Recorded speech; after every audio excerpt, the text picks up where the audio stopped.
চলেন আজকে আপনাদেরকে শিখিয়ে দিচ্ছি। প্রথমে চলে যাবেন প্লে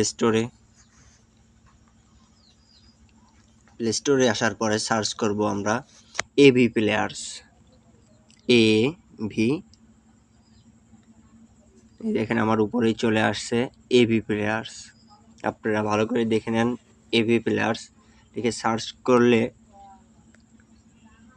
প্রথমেই যে লিঙ্কটা চলে আসবে, প্রথমে যে অ্যাপসটা চলে আসবে এবি প্লেয়ার্স। আমার কাছে ইনস্টল করা আছে, আপনাদের কাছে যদি ইনস্টল করা না থাকে আপনারা ইনস্টল করে নেবেন। তারপর আমরা চলে যাব ওপেনে ক্লিক করার পরে আমাদেরকে এখানে নিয়ে আসবে। তো এখন হচ্ছে মূল ভিডিও, আমরা কিভাবে গান সেট করব, কিভাবে রিমিক্স বসাবো। দেখেন আমরা এখানে এই যে চার কোণা 6টা ঘর আছে, এই 6টা ঘরে যখন ক্লিক করবেন এরকম একটা ইন্টারফেস নিয়ে আসবে। তো দেখেন আমি হচ্ছে সব সময় এইটা দিয়ে ভিডিও করি, আপনারা প্রায়ই দেখেন আমার ভিডিও, এইটা দিয়ে আমি ভিডিও করি। আমি আপনাদের এটা দিয়েই দেখাবো কিভাবে আপনারা পিকচার অ্যাড করবেন। তো চলেন আগে ফুল স্ক্রিনটা দেখাই, লোগোটা পরে দেখাচ্ছি আমি আপনাদের। প্রথমে আমরা এই যে কলমের মতো একটা আইকন আছে, দেখেন এই যে কলম, এখানে ক্লিক করবেন। ক্লিক করলে আপনাকে এখানে নিয়ে আসবে। তারপরে আমরা এই যে ইমোজি, প্রথমে উপরে যে ইমোজিটা আছে আমরা এই উপরের ইমোজিতে 3 নম্বরে ইমোজিতে ক্লিক করব। ইমোজিতে ক্লিক করার পরে আমরা এই যে দ্বিতীয় নম্বরে দেখেন ইমোজি নামে একটা অপশন আসছে, আমরা এখানে ক্লিক করব। ক্লিক করার পরে এই যে দেখেন আপনারা উপরে এই যে একটা পিকচার ঘর আসছে, এই যে ইমোজির অপশন, এখানে আমরা ক্লিক। তো ইমোজিতে ক্লিক করার পরে আমরা ইমোজিতে ক্লিক করব। ইমোজিতে ক্লিক করার পরে এই যে দেখেন পিক, এই যে দেখেন নিচে একটা অপশন চলে আসছে, 2টা অপশন আসছে। আমরা এই যে ফার্স্টেরটা ইউজ করব। এখানে আমাদের নিয়ে আসবে আমাদের ফাইল থেকে আমরা যে কোনো একটা পিক, আমাদের পিকগুলি আগে ফোনে ডাউনলোড দিয়ে নিতে হবে, তারপরে আমাদের কাজটা করতে হবে। আমি এই পিকগুলি ডাউনলোড দেওয়া আছে, আমি এখান থেকে জাস্ট একটা পিক ব্যবহার করব, যে কোনো একটা পিক ব্যবহার করব। আচ্ছা আমি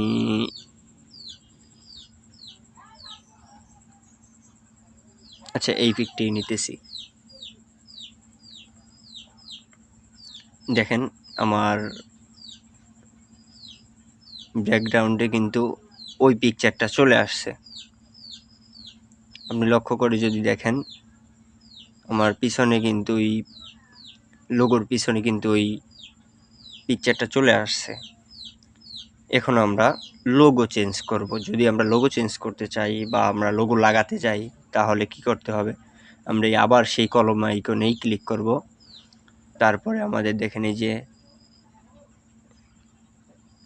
4 নাম্বার যে ইমোজি আছে, ইমোজিতে ক্লিক করব। তারপরে এই যে আবার সেই সেম কাজ, ইমোজি আগে উপরে এখানে ক্লিক করে নিতে হবে, আবার সেই জায়গায় চলে আসবো আমরা। আর এই লোগো হচ্ছে আপনার ফোনে আগে থেকেই লোগোটা বানিয়ে রাখতে হবে। লোগোটি বানিয়ে রাখলে এই যে দেখেন এই পিকচারগুলো আমরা যেভাবে রেখেছি, বা এই যে আমার কাছে আমার লোগোগুলি আছে, আমি কিন্তু এই লোগোগুলি আগে বানিয়ে রেখেছি, তারপর কিন্তু এখানে সেট করতেছি।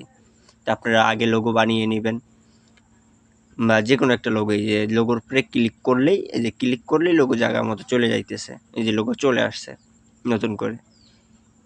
তো আপনারা এইভাবেই সেট করে নেবেন। এবার আপনাদের মূল কাজ, এবারে আমরা গান সেট করব কিভাবে। গান সেট করতে গেলেও ওই সেম কাজ করতে হবে আপনাদের। প্রথমে আপনারা ভিডম্যাট থেকে, ইউটিউব থেকে যে কোনো গান নামিয়ে নেবেন, অডিও নামাতে হবে, ভিডিও নামালে হবে না, অডিও নামাতে হবে।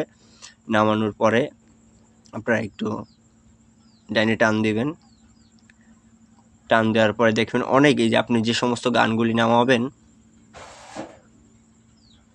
সবগুলি এখানে চলে আসবে। এখান থেকে যে কোনো জাস্ট একটা গান নেবেন, যে কোনো একটা, যে গানটা আপনি নেবেন সেই গানের উপরে সিলেক্ট করবেন, দেখবেন অটোমেটিক সেই গানটা এখানে চলে আসবে।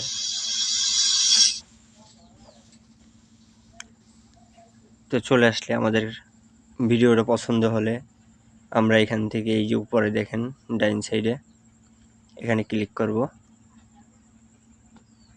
তারপরে যদি আমরা কোম্পানির অ্যাপস না ব্যবহার করতে চাই বা লোগো না ব্যবহার করতে চাই, তাহলে এই যে লাস্টে দেখেন হাইড অ্যাপস লোগো, আমরা এই অ্যাডটা দেখব। অ্যাডটি দেখার পরে রিমুভ হয়ে যাবে ওদের লোগো। তারপর ইচ্ছা করলে আপনি এখান থেকে দেখেন এই যে উপরে এখানে ক্লিক করে আপনি এমবিপিএস বাড়াতে পারেন, এমবিপিএস কমাতে পারেন, নাম চেঞ্জ করতে পারেন, প্রায় আপনি অনেকগুলি এখান থেকে চেঞ্জ করতে পারবেন। যাক, আমার অত কিছু দরকার নেই। তারপরে আমি যদি ডাউনলোড করতে চাই, শুধু এখানে একটা ক্লিক করবেন, আপনার ফোনে অটোমেটিক ডাউনলোড হয়ে যাবে। দেখেন এই যেমন ডাউনলোড হইতেছে, 100% হয়ে গেলে আপনাদের ডাউনলোড হয়ে যাবে। ওকে, আমি কেটে দিচ্ছি, আপনাদের দেখানোর জন্য করছিলাম। আচ্ছা, তারপরে অন্য ভিডিওতে আমি আপনাদের দেখিয়ে দেবো কিভাবে গান এডিট করতে হয়। ঠিক আছে ভিউয়ার্স, এই পর্যন্তই। সবাই চ্যানেলটি সাবস্ক্রাইব করে রাখবেন।